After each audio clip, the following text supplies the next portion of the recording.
savez, Madame la Présidente, à partir du moment où on prend la décision de tenir un sommet, d'essayer d'établir un espace de dialogue réel, il faut se préserver, il faut préserver auprès du milieu qu'on va consulter un espace pour qu'ils puissent discuter. On ne peut pas déterminer à l'avance les décisions, d'avoir tranché avant d'avoir discuté. Quand j'ai su qu'il y avait un budget qui allait être déposé rapidement, enfin plus rapidement que dans la tradition parlementaire qu'on connaît, je me suis assuré auprès de la Première ministre, qui suit cette question-là de très près, la question étudiante, la question du financement des universités, de la qualité des universités, la question du savoir, de l'innovation, des liens avec l'entreprise, avec le milieu, du développement de la recherche fondamentale. La Première ministre prend ça à cœur, et quand il m'a donné le mandat, il a dit « je vais continuer à suivre ça de près ». Alors ça, faut le savoir.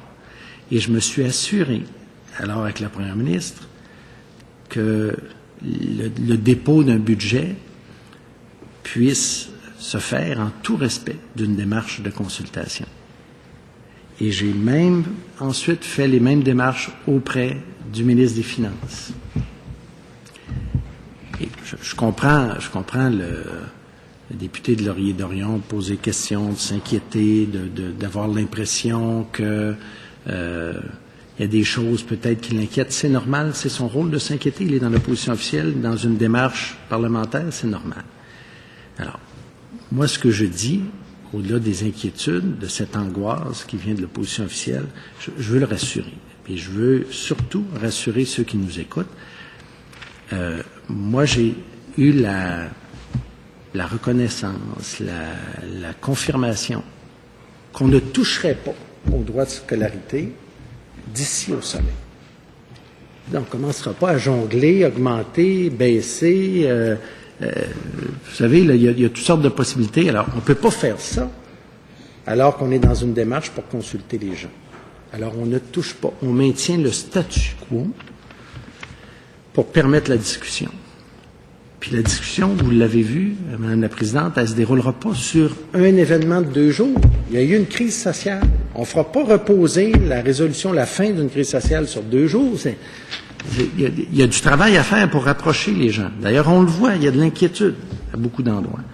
Alors, il faut rassurer, puis ensuite, il faut permettre une discussion, puis d'avoir des solutions ou des options. Ou, il va peut-être y avoir une confrontation de chiffres. Le député de Laurier-Dorion parlait de chiffres qui sont remis en question. Ben oui, puis tant mieux. Moi, j'en suis. Comme ministre d'Enseignement supérieur, oui, je suis favorable à une discussion, puis à un débat de chiffres. Il faut qu'il se fasse cependant dans un cadre respectueux, puis avant qu'on arrive au sommet. Puis je pense que c'est ce qui est en train de se faire.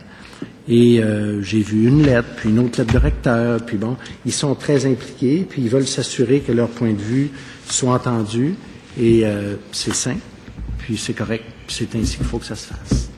Puis on va continuer à maintenir des échanges que j'espère nombreux, mais toujours courtois.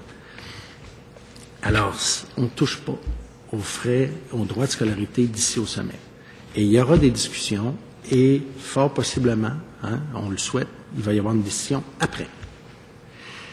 Le député de l'opposition évalue le maintien, le fait qu'on ne touche pas aux droits de scolarité jusqu'à la fin de la période budgétaire, à un certain nombre, à un certain montant.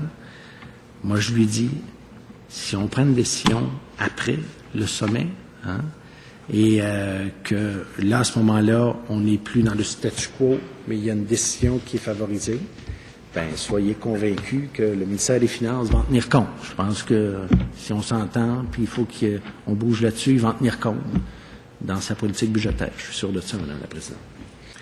Maintenant, le député de Laurier-Dorion nous parlait tout à l'heure de droit de grève et tout. Il faudrait demander au député d'Outremont, qui est candidat à la direction du Parti libéral, pourquoi alors il est pour un vote secret dans les assemblées étudiantes, donc il est favorable au droit de grève.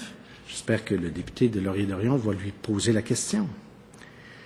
Sur la question des droits de scolarité, Philippe Couillard, candidat à la direction du Parti libéral, est favorable à l'indexation des droits de scolarité. Pas une hausse de 82 Monsieur le Président. L'indexation, il dit on aurait dû appliquer cette indexation plus tôt. Est-ce que le député de Laurier-Dorion a parlé à peut-être, on le verra, son futur chef, si les militants libéraux le décident?